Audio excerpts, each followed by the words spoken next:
Hai semuanya, selamat datang kembali di YouTube aku, Midiana. Di video kali ini guys, aku akan memberikan informasi lanjutan mengenai permasalahan yang terjadi antara Chris Wu dan juga Domizu yang belakangan itu kayak bener-bener rame banget, nggak cuma di Cina tapi juga di negara-negara lain termasuk Indonesia. Dan juga hal ini tuh rame banget di Twitter sampai trending kemarin Chris Wu. Jadi aku bakal menjelaskan runtutan pernyataan yang dikeluarkan oleh Domizu serta Chris Wu di dalam Weibo-nya. Dan aku berharap dengan informasi ini tuh kalian bisa memahami gitu loh jalan masalah dari mereka berdua dan juga informasi-informasi yang udah banyak banget, udah ngeblow up banget di media-media lain. Jadi bisa menjelaskan rentetan pernyataan yang dikeluarkan gitu. Nah, buat kalian yang penasaran dengan awal dari masalah yang terjadi, kalian bisa cek video aku yang ini. Terus selanjutnya yang ini. Jadi itu awalnya itu pada bulan Juni guys. Jadi kalian bisa cek video itu. Nah, di video ini aku akan menjelaskan tentang pernyataan yang dikeluarkan oleh Domizu dari tanggal 16 Juli. Dari dia mulai memposting beberapa bukti chat dan juga screen recorder dari percakapannya dia dengan salah satu stafnya Chris Wu, serta sampai pernyataannya Chris Wu yang menanggapi semua tuduhan yang dikeluarkan oleh Domizu guys. Dan di sini juga aku bakal menjelaskan tentang isi dari wawancara yang dilakukan oleh Domizu kepada salah satu entertain di Cina, yang dia tuh juga menjelaskan bagaimana Chris Wu itu untuk mendapatkan gadis-gadis di bawah umur. Jadi buat yang penasaran, langsung aja kita mulai videonya. Check it out.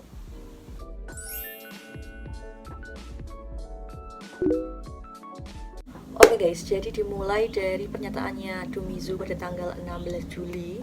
Itu dia tuh membuat postingan yang panjang di Weibo yang berisi keadaannya dia yang membaik setelah menjalani perawatan di rumah sakit guys. Dia juga menyertakan foto saat dia di rumah sakit. Tak hanya itu, dia juga menjelaskan bahwa dia tuh telah membuat laporan polisi tapi belum mengajukan gugatan karena dia tuh menunggu pihaknya Chris Wu itu membuat gugatan terlebih dahulu. Dan lalu dia juga mengklaim bahwa ada lebih dari 20-30 gadis di bawah umur yang telah menjadi korbannya Chris Wu.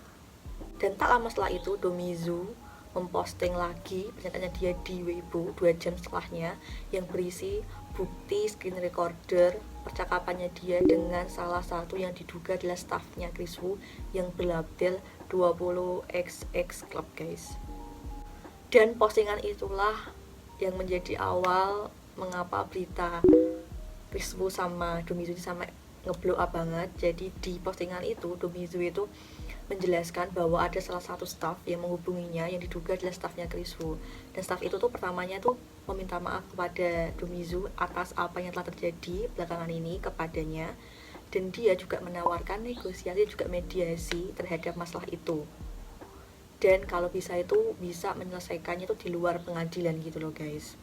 Dan dalam bukti chatan yang di-upload oleh Domizu tuh bilang bahwa dia tuh menginginkan permintaan maaf dari seorang Chris Wu dan juga bagi pihaknya Chris Wu itu tidak membeli ataupun menyewa akun YXH, itu kayak semacam akun-akun bodong gitu loh guys yang digunakan untuk menjelek-jelekkan akunnya Domizu ataupun untuk mengangkat suatu berita menjadi trending gitu loh, kayak disewa gitu, kayak dibeli.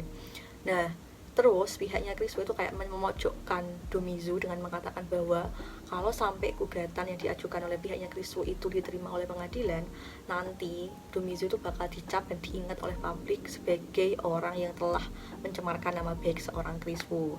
Dan di situ pun pihak Chris Wu itu kayak menawarkan uang sebagai kompensasi masalah tersebut dan bertanya kepada Domizu berapa nominal yang diinginkan. Dan di chattingan itu Domizu tuh minta uang kompensasi sebanyak 8 juta yuan atau sekitar kalau dirupiahin itu 17 miliar lebih, hampir 18 miliar guys. Dan otomatis ditolak oleh pihaknya Chris Wu. Tapi Domizu tuh bilang bahwa uang itu tuh enggak buat dirinya sendiri karena per tanggal 12 Juli kata Domizu tuh udah ada sekitar 7 korban, kalau plus dia itu jadi 8 korban yang menderita kerugian kayak mental, fisik akibat Chris Wu. Jadi dia tuh mengajukan 8 juta itu buat 8 korbannya Chris Wu itu. Nah, karena nggak disetujui oleh pihaknya Chris Wu, terlalu besar nominalnya. Jadi pihaknya Crispo itu kayak menawarkan sebesar 1 juta yuan dengan 3 persyaratan. Yang pertama adalah Dumizu tuh harus menghapus seluruh postingan yang menyangkut Crispo. Yang kedua adalah secara terbuka mengakui bahwa dia bersalah dan juga menyatakan penyesalan serta menyatakan bahwa gadis yang di bawah umur itu adalah berita palsu. Dan yang ketiga adalah menjamin Dumizu tidak akan menghasut pihak lain untuk meminta tuntutan kepada pihak Crispo lagi, guys. Dan nggak hanya itu, Dumizu tuh harus menandatangani perjanjian sama pihaknya Crispo, dan kalau Dumizu itu melanggar, Dumizu akan membayar 50% dari total kesepakatan. Dan tentu saja Dumizu nggak menyetujui itu karena dia pikir dia adalah korban, kenapa dia yang harus minta maaf gitu loh ke pihaknya Crispo. Dan untuk 1 juta yuan, kata dia itu gak terlalu kecil, minimal harus 2 juta yuan gitu loh untuk ganti rugi pada korban-korban lain. Dan setelah itu pada tanggal 17 Juli dia pun memberikan lagi postingan di Weibo yang lebih mencengangkan, guys. Dalam postingan terbarunya, Dumizu itu menyertakan lagi bukti screen recorder video percakapannya dia dengan salah satu staf yang diduga adalah stafnya Crispo. Dan yang lebih mencengangkan adalah di situ juga ada bukti uang masuk ke rekeningnya Dumizu sekitar 500.000 yuan yang terbagi menjadi 2 transaksi.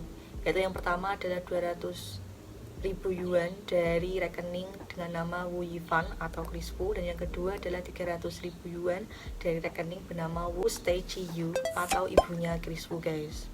Nah, menurut Dumizu tuh sama sekali nggak tahu kalau mereka tuh bakal mentransfer uang ke rekeningnya, jadi kayak tanpa izin gitu loh transfernya. Dan menurut screenshotan chat yang diberikan Dumizu, di situ tuh kayak staffnya Crispo itu meminta minimal ada 1 identitas dari korban yang dipegang oleh Dumizu untuk mengklaim gitu loh, bakal nggak akan ada lagi korban yang akan menuntut pihaknya Crispo, guys. Tapi Dumizu enggak mempercayainya dan enggak memberikan semua identitas korban yang dipegang oleh Dumizu, dan dia juga bilang bahwa dia tuh telah menerima panggilan teror dan juga ancaman pembunuhan. Dan next tanggal 18 Juli, Dumizu itu melakukan wawancara bersama NetEase Entertainment di Cina yang berisi beberapa hal dan poin-poin penting. Yang pertama adalah Dumizu itu mengungkapkan bahwa Crispo itu suka sekali dengan para gadis di bawah umur. Yang kedua adalah Dumizu siap untuk mengambil prosedur hukum.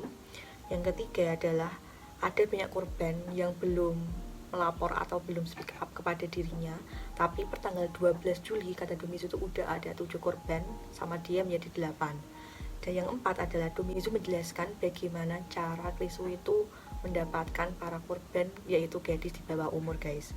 Oke, jadi menurut Dumizu itu caranya Crispo mendapatkan para gadis muda itu selalu sama metodenya, yaitu dengan cara memilih model untuk video klipnya dan melakukan wawancara.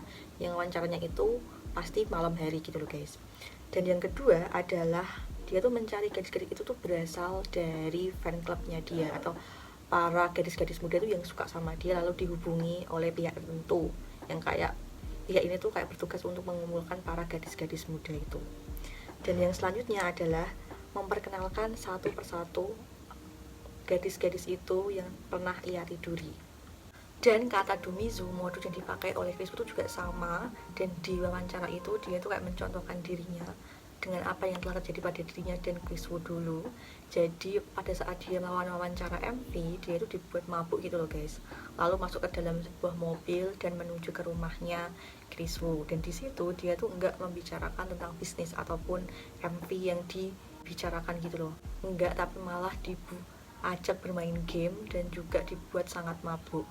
Terus HP-nya dia tuh disita oleh staffnya Crispo. Dan ketika dia udah mabuk banget, dia kan nggak sadarkan diri. Dan ke pagi harinya dia tuh mendapatkan dirinya tuh udah tidur bersama dengan Crispo. Dan yang lebih menyengangkan lagi, katanya Dumizu, setiap Crispo itu tidur dengan wanita, dia tuh nggak pernah memakai pengaman, guys. Dan itu nggak cuma dia aja, tapi juga semua wanita yang pernah tidur dengan Crispo. Dan Dumizu juga bilang bahwa Crispo tuh saat itu bilang akan bertanggung jawab terhadap Dumizu dan akan mengenalkan Dumizu kepada ibunya Crispo pada saat tahun baru. Jadi kayak karena hal itulah Dumizu akhirnya luluh dan juga menjalin hubungan dengan Crispo, guys. Dan dalam wawancara itu pula dia juga menjelaskan tentang uang 500.000 yuan yang masuk ke rekening dia tuh akan mengembalikan uang itu. Tapi karena rekening yang dipakai dia itu adalah rekening yang dia buat sebelum usianya dewasa, jadi itu kayak ada batas transfer gitu loh guys, kayak maksimal itu 180.000 yuan. Jadi dari 500.000 itu dia baru mengembalikan 180.000 yuan, dan dia tuh akan terus mencicil uangnya dan mengembalikan transferan itu sesuai dengan nominal yang masuk ke rekeningnya. Dan next tanggal 19 Julinya akhirnya Chris Wu itu memberikan pernyataannya dia di Weibo. Yang pertama adalah dia tuh menyangkal semua tuduhan yang diutarakan oleh Do Mizu. Yang kedua adalah mengklaim hanya sekali bertemu Do Mizu pada tanggal 5 Desember 2020 di acara pertemuan teman gitu guys. Yang ketiga adalah Do Mizu itu sama sekali tidak mabuk atau tidak minum alkohol. Yang keempat adalah tidak ada menyita HP atau hal-hal detail yang dijelaskan oleh Do Mizu. Yang terakhir adalah dia juga bilang di situ tuh ada banyak orang, dan orang-orang itu tuh bisa menjadi saksi dari pernyataannya. Dan ini dia translatean dari pernyataan lengkap yang dikeluarkan oleh Chris Wu. Dan di akhirnya dia juga bilang bahwa jika perilaku seperti itu ada, jangan khawatir semuanya, saya sendiri yang akan masuk penjara. Saya akan bertanggung jawab secara hukum atas semua kata-kata yang disebutkan di atas. Dan setelah itu kasus ini semakin besar banget, bahkan trending di Weibo itu semua tagernya itu dipenuhi dengan kasusnya Chris Wu guys. Pokoknya banyak banget lah guys. Itu terus satu persatu brand ataupun produk yang kerjasama dengan Chris Wu pun juga telah mengakhiri dan membatalkan kontrak mereka dengan Chris Wu. Dan juga muncullah beberapa wanita yang pernah mengaku digoda ataupun pernah dekat dengan Chris Wu dan menambahkan pernyataan mereka di Weibo guys.